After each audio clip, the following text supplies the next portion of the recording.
ETF index mutual funds నేర్చుకుని stock మార్కెట్లో రాణించాలనుకుంటున్నారా? వెంటనే ఈ నెంబర్కి కాల్ చేయండి.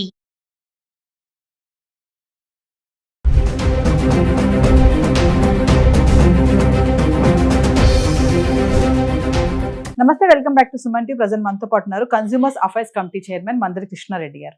నమస్తే సార్. నమస్తే అమ్మా. సార్, మరి జిఎస్టీలో వచ్చినటువంటి మార్పుల గురించి మనం ఒక వీడియోలో చేసాము. మరి ఇప్పుడు బంగారం, వెండి ఆభరణాలపై ఎంత జిఎస్టీ చెల్లించాలి అంటే వచ్చిన చేంజెస్ గురించి మాట్లాడుకుంటే, జిఎస్టీ ప్రభావం భారతదేశంలో ఆల్మోస్ట్ అన్ని వస్తువుల మీద పడ్డాయి. చెప్పాలంటే సామాన్యుడికి చాలా బెనిఫిట్ వచ్చేటట్టుగా ఆల్మోస్ట్ ఆల్ నిత్య జీవితంలో కొనుక్కునేటువంటి నిత్యావసర వస్తువులన్నిటికీ 5% నిర్ణయించబడింది. ఒక రకంగా చెప్పాలంటే, అంటే అంతకుముందు 12-18% ఉన్న వాటిని కూడా తీసుకొచ్చి 5% వేశారు. ఆల్మోస్ట్ ఆల్ యావరేజ్గా 10% ఖచ్చితంగా మిగిలేటువంటి అవకాశాలు స్పష్టంగా కనబడుతున్నాయి సామాన్య మానవుడికి. 10% అంటే కూడా ₹1000 కొనేవాడికి ₹100 వచ్చినట్టే లెక్క. 10,000 రూపాయల కన్నా లేకపోతే ఇంటికి వాడు సరుకు వచ్చే పరిస్థితి లేదు. 10,000 కొన్నప్పుడు ₹1000 సులభంగా దాంట్లో వచ్చినట్టే లెక్క వేసుకోవాలి. 10% వేసుకుంటే 100కు ₹10, 1000కి ₹100, 10,000కి ₹1000. ₹1000 తగ్గినా సంవత్సరానికి ₹12,000 తగ్గుతుంది. ఒక మధ్యతరగతి జీవికి ఒక 10-12 వేల రూపాయలు ఒకవేళ ఆదాయం ఏర్పడిందంటే దాంట్లో మిగిలిందంటే చాలా సంతోషపడతాడు. అది ఇంకా దేనికో ఒక దానికి ఉపయోగపడుతున్నటువంటి ఆలోచనలో సాధారణ గురి ఉండే అవకాశాలు ఉంటాయి. అయితే చాలా విచిత్రంగా విషయం ఏమిటంటే, అన్ని రేట్లు దాదాపుగా సవరించబడ్డాయి కానీ గోల్డ్ రేట్లు మాత్రం ఏ రకంగా సవరించబడలేదు.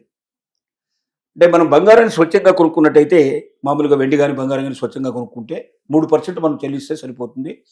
అది ఆ ఎగ్జామ్షనల్గా వేరే వాటికి 3%, లేకపోతే 0% ఉన్నాయి, లేకపోతే 5% ఉన్నాయి. ఈ 3% దాదాపుగా ఒక బంగారానికి వెండికి తప్ప వేరే లోహాలకు ఎక్కడ కనబడదు మనకు. ఎందుకంటే వీటికి ఒక ప్రత్యేకమైన లోహాల కింద లెక్కేసుకొని ఎవరైతే స్వచ్ఛమైన బంగారం తీసుకుంటారో, బిస్కెట్ల రూపంలో కానీ లేదా కడ్డీల రూపంలో కానీ ఇలాగ తీసుకునేట్టు వాళ్ళు ఎవరు ఉన్నారో వాళ్ళకి మాత్రం బంగారాన్ని యాస్టీజ్గా కొనుక్కునే వాళ్ళు, ఏ ఆభరణం తయారు చేయకుండా కొనుక్కునే వాళ్ళకి 3% మాత్రం వేస్తున్నారు. మేకింగ్ ఛార్జెస్ ఏవైతే ఉంటాయో ఆ మేకింగ్ ఛార్జెస్ మీద మళ్ళీ 5%. అంటే బంగారం, అందులో ఉపయోగించిన బంగారానికి ఆల్రెడీ జిఎస్టీ పే చేశారు కాబట్టి మళ్ళీ జిఎస్టీ పే చేయాల్సిన అవసరం లేదు. 3% కట్టే కదా బంగారం తీసుకుంది. ఆ బంగారాన్ని ఆభరణం కింద తయారు చేసినప్పుడు మళ్ళీ మొత్తం మీద 5% వేస్తే ఏమవుతుంది? ఆ బంగారం మీద కూడా మళ్ళీ 5% వేసినట్టు అవుతుంది. అలా కాకుండా మేకింగ్ ఛార్జెస్ అయితే ఎంత అవుతున్నాయో ఆ ఛార్జెస్ మీద మళ్ళీ 5% వేస్తారు. మీకు అర్థమై ఉంటుంది. అంటే నగ తీసుకున్నట్టయితే నగలో ఉన్న బంగారానికి ఇక కొత్తగా పడదు. ఆ నగ కోసం బంగారం కొన్నప్పుడే 3% దాని మీద పే చేస్తారు. అంటే అప్పటికే దాని జిఎస్టీ పేమెంట్ అయిపోయింది. ఇక ఇప్పుడు మిగిలింది ఏమిటి? నగ తయారు చేయడానికి మేకింగ్ ఛార్జెస్ అయితే ఎంత అని పడ్డాయో అడిషనల్గా వేస్తారు. ఆ మేకింగ్ ఛార్జెస్ మీద 5% కలెక్ట్ చేస్తారు. సో దానివల్ల ఏమవుతుందంటే ఒకేసారి బంగారం మీద ఎక్కువ పడే అవకాశాలు ఉండవు. బంగారానికి ఆల్రెడీ 3% వసూలు చేశారు కాబట్టి బంగారం పోను మిగిలినటువంటి ఛార్జెస్కి ఏవైతున్నాయి మేకింగ్ ఛార్జెస్ మీద 5% వేసినప్పుడు స్లైట్గా ఒక యావరేజ్గా ఒక 4% పడుతున్నట్టుగా మనం లెక్కేసుకోవచ్చు. 1% దీంట్లో యాడ్ అయినట్టు లెక్క. ఎందుకంటే మీకు 5% అని పెట్టినా కూడా మొత్తం మీద పడదు కదా, బంగారం రేటు మీద పడదు. కాబట్టి బంగారం మైనస్ చేస్తే పైన ఉండేటువంటి రాళ్ళు వీళ్ళు అలాంటివి ఏమో ఉన్నాయో వాటికి మొత్తం టోటల్గా తీసుకొని మేకింగ్ ఛార్జెస్ వేస్తారు కాబట్టి దానికి ఒక 5% పడుతుంది. యావరేజ్గా 4% అట్లా పడేటట్టు అవకాశం ఉంది. కాబట్టి జిఎస్టీ వల్ల బంగారంలో కానీ బంగారు ఆభరణాల్లో కానీ ఏ రకమైనటువంటి ఎక్కువగానే తక్కువగానే అయ్యేటువంటి అవకాశాలు లేవు. అంటే జిఎస్టీ ప్రభావంతో రేట్లు పెరుగుతున్నాయో చాలా మంది ఆందోళన చెందుతున్నారు. ఈ వారం 10 రోజుల నుంచి రేట్లు పెరుగుతున్నాయంటే జిఎస్టీ గారు ఇప్పుడు ప్రస్తుతం సందడి చేస్తున్నట్టు వ్యవహారం. ఈ వారం రోజుల లోపల వచ్చింది జిఎస్టీ మార్పులు వచ్చాయి కాబట్టి జిఎస్టీ మార్పుల వల్లనే రేట్లు బాగా పెరిగిపోతున్నాయి. ఇవి ఎప్పుడు స్టాండర్డ్గా ఉంటాయి కాబట్టి ఇప్పుడు ఇచ్చిన జిఎస్టీ రేట్లు ఇప్పటి నుంచి రేట్లు ఇక పెరిగిపోతాయి బంగారం అని కొంతమంది అపోహపడుతున్నారు. బంగారం పెరిగిపోవడానికి, రేటు పెరగడానికి జిఎస్టీకి ఏ రకమైన సంబంధం లేదు. ఎందుకంటే జిఎస్టీలో బంగారం మీద ఎక్కువ పడింది లేదు, తక్కువ పడింది లేదు. గతంలో ఏదైతే ఉందో బంగారం మీద ఉన్నది అదే 3% ఉంది.